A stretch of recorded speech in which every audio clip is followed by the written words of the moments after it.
Yeah, I was.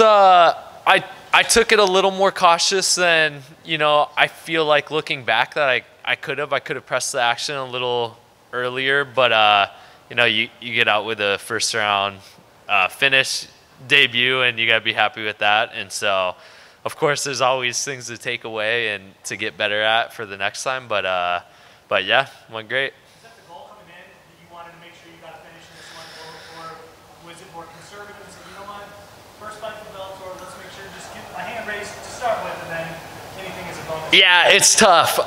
So growing up wrestling, you're always told like, don't go out to wrestle for a pin, go out to wrestle to win and whatnot. And in this sport, man, you want to go out and get a finish, and you'd be a liar if you said, I'm just gonna go out and try to perform or whatever. And so the goal is to get a finish, and especially for me, I wanted to go out and improve myself to a certain extent and get a finish. You say all this stuff and all that, but yeah, I wanted to go out and get a finish. You talked the other day about you needed to do something to sort of endear yourself to a new group of fans, and no offense to the rest of the main card, but sort of the way a lot of this stuff went later on in the show, you had arguably the best performance of the night.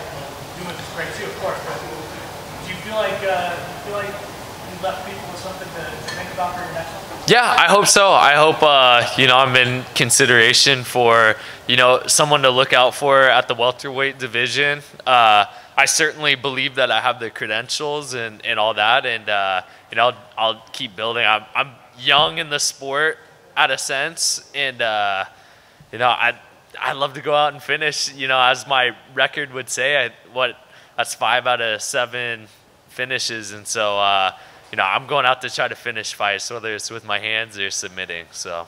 Does this kind of work out for you in the end in terms of coming here to Bellator with the welterweight division, having to run 3, which is something a lot of other promotions don't do? It's almost like the rank side of everything. There's a lot of talk around welterweights here. Yeah, definitely. I think it's like the opportune time for sure. And I've talked about too in the past that the welterweight division is so stacked in Bellator, and it's awesome. And I'm coming in at the right time, and unfortunately, ideally maybe come in a year and a half ago or whatever so I could be in the tournament, but I'm ready to mix it up with the guys who are getting out and all that stuff and improve myself there. So. Does it help you also have guys out of the tournament like Dave Rickles, Koreshkov, Larson, guys who they're in an event too big of a step, they're a step up and they're available right now. Those are all fights that we made maybe within like the summertime.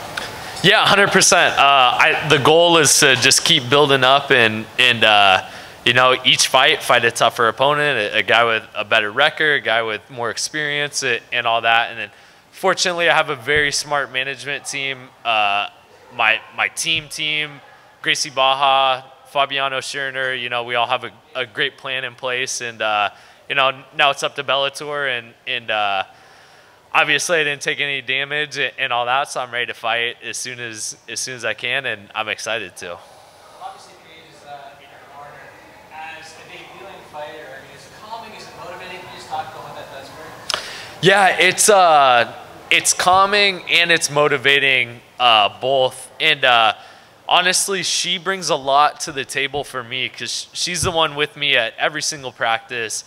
When we get home at night, she's the one who I say, other than Fabiano, who is with me during all the practices, but she knows me the best out of anyone, and she knows what I'm capable of, the skills that I have and what I can do and need to do. And so for me, we honestly, coming into the fight week, we had only planned on 2 corners, and then I had no idea I even got 3. So once we found out we got the 3rd, I was like, hey, you're in 100%. So, and it's a great thing. And I love having her with me in the back, and it's a special dynamic, and it's something that I feel like I can really take advantage of.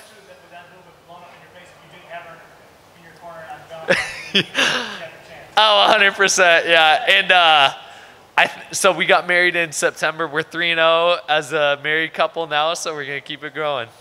Austin, you made the debut at Bellator some of the nerves, besides the fact you have to face another elite athlete, is this part, doing the media, being in a big arena. You kind of have an advantage because you have a spouse who's so famous.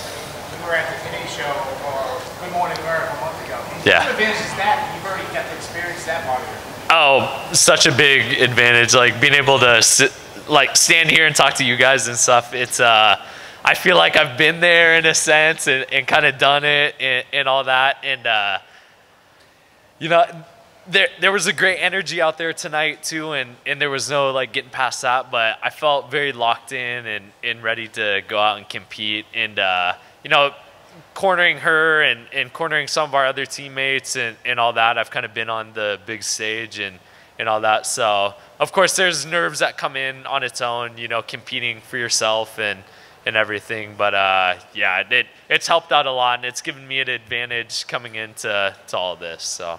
Also, we talked about wanting to evolve as a fighter. I know that with submission, or one thing I noticed was you kept your footwork, and we're always just making sure you're tied up his feet, working over, let's say, pursuing of it.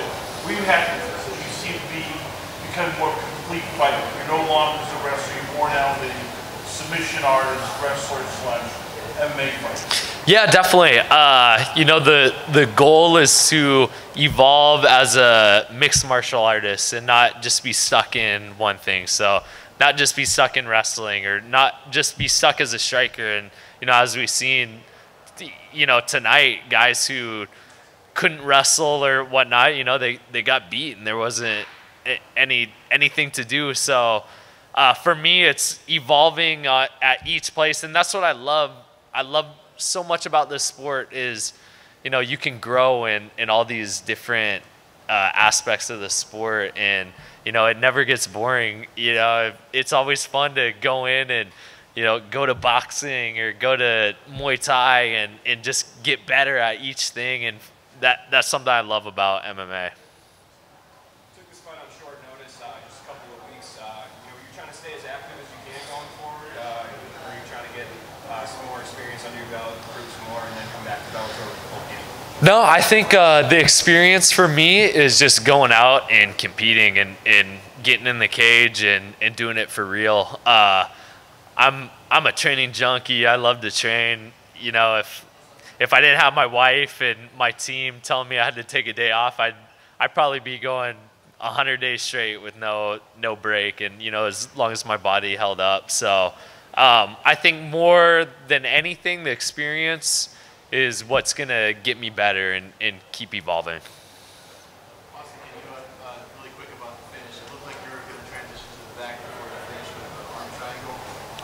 Did you feel like it was giving you one or the other, or you just went with the flow? Yeah, so he did the defense where you grab onto your own leg, and my head coach Fabiano Schirner, he's elite black belt and, you know, a stud and a legend in his own. And we worked some transitions from going to that arm triangle to when they go to defend like that, slipping in a rear naked choke. And in my mind, I thought, that might work here, but we were kind of close to the cage and I didn't want to risk it.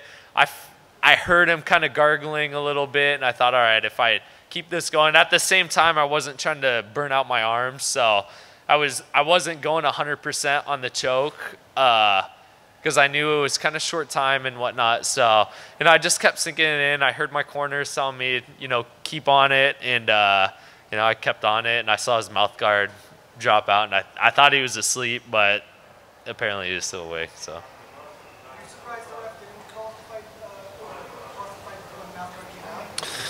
No, I was in an advantageous position, and you know, mouth guard came out, and he didn't want to compromise the position that I was in, and so no, I was fine, man. I've had these teeth busted out before, and honestly, to be completely honest, you know, if my teeth got knocked out, would be that I'd get a gold tooth and all that. It'd be cool. So yeah. All right, guys. Thank you. Yeah, thank you guys. Yep.